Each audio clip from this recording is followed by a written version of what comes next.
Hey Blockheads, this is week 9, block 8 of Blockhead 6.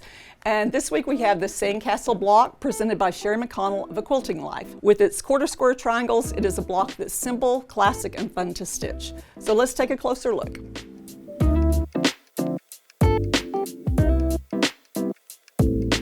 First things first, let's make sure you've downloaded the pattern and you have it printed or loaded to your device so that you can have all the important cutting measurements, step-by-step instructions, and the coloring sheet.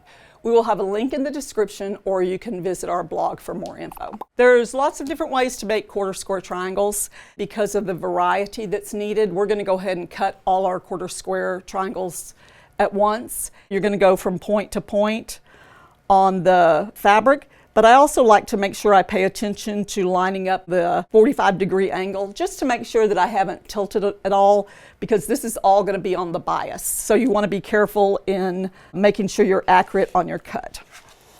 So each one of these squares is going to yield 4 triangles. Depending on your layout, you may or may not use all of them, but here's all my tons of little triangles. And then following the diagram, also taking a look at what the block is, I just look at blue and blue and do a layout first. If you fall in love with a block and want to make 2 of the very same colorway, they're going to be used in different ways. But if you're like me and love all kinds of different fabric variations, where I have a hard time making 2 of any of the same thing, you can do that as well. So here is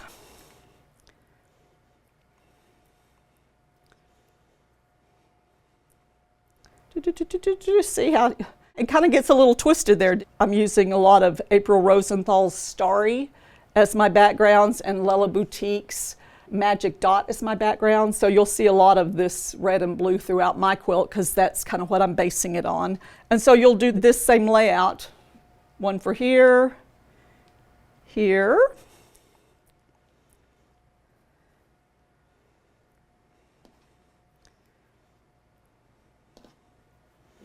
so see, you definitely put all 4 to use, but it's just a matter of they don't get kind of used all in the same place. Oops. It's like a puzzle. Usually I'm good at puzzles, but it does kind of get twisted around on here. Get it all laid out. Make sure you're happy with it, because it is easy once you get to your sewing machine to pick it up and put it in different orders. Here is some of mine, and then I'd take this very same one and put it down here. Then you're going to pick up 2, and this is where it's really easy to, once you get to your sewing machine, sew one of the different edges. So make sure you sew this particular edge, and then you'll join those all 4 into a unit such as this. So there's my 4th unit there. I'm going to sew these together, stop, press, and I'll be back.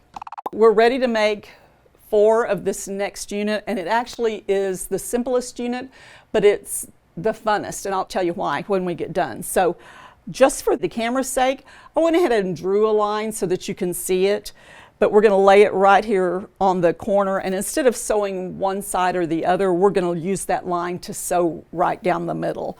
So since you can't see my stitch, I wanted to just reference that, and then we're pressing that away and trimming off the excess, and you'll have this unit here. Make 4 of those, and that's pretty easy, right?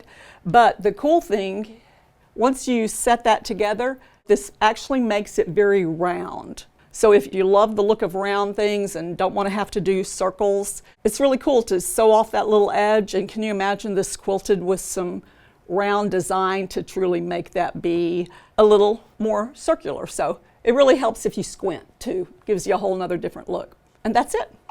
Once you're done, make sure you post your block in the Facebook group. We can't wait to see what your results are, and we'll see you next week.